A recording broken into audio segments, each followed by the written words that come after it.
Hi guys, Todd here from Great Escape Farms again. Today I am involved in another kitchen project. So I harvested a couple of large zucchinis here. This is one of them. I do have another one. I'm just going to use this one for making zucchini bread today. So should be interesting. I think I have all the ingredients out here on the counter in front of me. And I'll show you various steps of how to put it together. So let me read you the ingredients first. So I'm actually going to make 2 loaf pans, but I'm going to read you the ingredients for one. So all I'm going to do is double the loaf pan. So 3 cups of shredded zucchini, which is about 2 to 3 medium zucchinis, 1 2/3 cups of sugar, 2/3 of a cup of vegetable oil, 2 teaspoons of vanilla, 4 eggs, 3 cups of gold medal all-purpose flour or whole wheat flour, 2 teaspoons of baking soda, 1 teaspoon of salt, 1 teaspoon of ground cinnamon, 1/2 teaspoon of ground cloves, 1/2 teaspoon of baking powder, 1/2 cup of coarsely chopped nuts, and 1/2 cup of raisins if you like raisins. So the first step is to go ahead and grease just the bottom of the loaf pan. So I have 9-inch loaf pans here. If you're going to do 8-inch loaf pans, you need 2. If you're going to do the 9-inch, you just need 1 per batch. So like I said, I'm going to do a double batch, so I'll end up using 2 of these 9-inch. For the grease, you just want to grease the bottom itself. Don't worry about the sides. So we'll grease that, set it aside. We'll go ahead and start the oven on 350. Let it preheat. And while that's happening, we'll go ahead and we'll grate the zucchini, and then we'll mix together a number of ingredients. And let me tell you which ingredients we're mixing. In a large bowl, stir zucchini, sugar, oil, vanilla, and eggs until well mixed. And then stir in remaining ingredients except for nuts and raisins. Stir them very well until they're well mixed, and then drop the nuts and the raisins in and just give them a little swirl. The reason you don't put them in at the same time is you'll crush the nuts up so that they're too small. You want them to be crushed but a little bit larger. So I'm going to go ahead and move on to the next step where I'm actually mixing this together, show you the batter, and then I'll go ahead and put it in the loaf pan and start from there. Okay, we're back. We have everything mixed up here, and this is a double batch. In here, have the raisins in, have the nuts in. These are new pans, so I went ahead and washed those up and dried them. Now we're going to put the pan in. I have the oven preheating on 350. We're just going to spray these right along the bottom. Hit both of them up here. Okay. And since it's a double batch, what I want to do is split this evenly between the 2 pans here. So, dump it on in.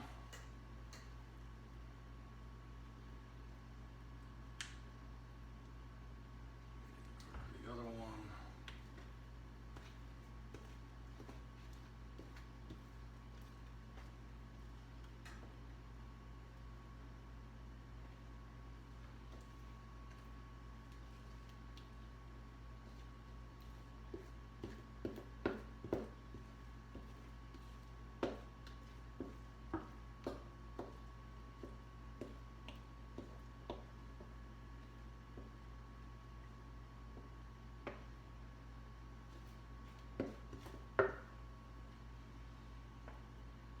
Okay, close enough there. Actually, get a little bit more out there. Not quite level. The one closest to the camera needs a little bit more. If I can't get it out of here, then I'll grab it out of the one next to it. I'm probably going to end up grabbing it out of the one next to it because this is only going to give me about 1 spoonful here. There we go. So let me grab just a little bit out of here. A bit more out of here.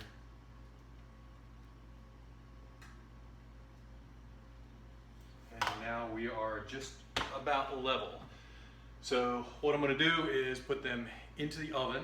I want the tops of the pans at the middle of the oven. So I had to move the rack down 1 level. So the top of the pan will be right at the middle of the oven. Oven is set for 350 degrees. Because I'm using 9-inch pans, I'm going to cook it for about 1 hour and 20 minutes. And the way to tell if these are done is you stick a toothpick in the center Let it sit for about a second or two and pull it up. If it comes up clean, meaning that there's no batter sticking to it, then it's done. If it comes up with anything sticking to it, any bread sticking to it, then it needs to cook a little bit longer. So for now, let me go ahead and put these in the oven, and we'll be back in about an hour and a half and show you the finished product. So it's been an hour and a half now, and I put it in for an hour and 20 minutes. I checked it at an hour and 15, so 5 minutes early. Both of them still had a little ways to go. So initially I went over here in the crust part, and I went through on the little one here, and one is a little bit bigger than the other. And it came out clean, but then if you notice there's a crack right here. I went down in the crack area with the toothpick and pulled it up, and it still had some moist batter on it. So I went ahead and I left it in for another 15 minutes, and they both came out just fine now. So they've been sitting here for about 5 minutes now. You're supposed to wait 10 minutes, but I have an appointment I need to run off to.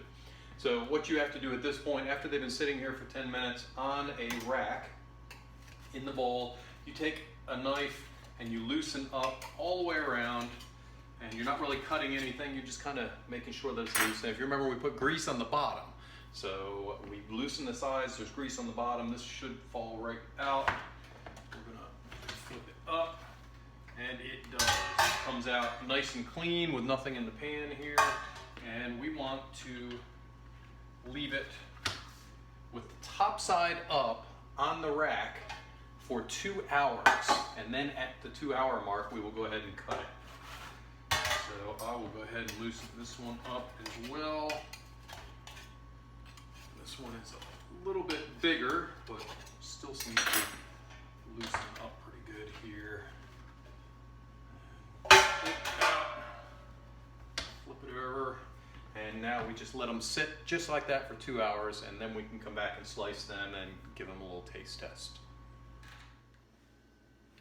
So we are at about an hour and a half, hour and 3/4, so I'm gonna go ahead and cut this. I'm a little anxious here. I'm ready to try some bread. So they feel just slightly warm. I'll take the smaller one here.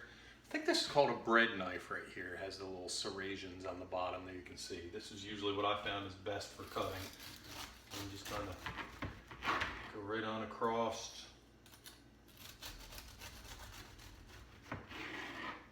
And this is what we look like. So wonderful. It's still a little bit warm.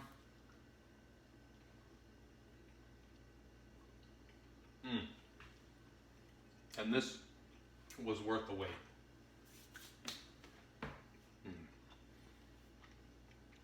It's sweet between the sugar and the raisins that are in it. Has the nutty flavor because of the walnuts that I added. Has the cinnamon flavor, I can pick that out. And the ground cloves add a very unique flavor to it. So just a delicious, delicious bread. So I highly recommend you try this recipe. Anyhow, consider subscribing to our YouTube channel. We do videos such as this. We do videos on how to grow stuff, how to harvest stuff, a number of different types of videos. And we also have a blog post at greatescapefarms.com. So you can go there, check out our blog post where we put some videos there. We put up some other blogs and videos and things that don't necessarily show up on the YouTube channel. And we also have a podcast, so you can get to the podcast again from greatescapefarms.com, and we're also on iTunes. So thank you very much for tuning in, and I hope you have a wonderful day.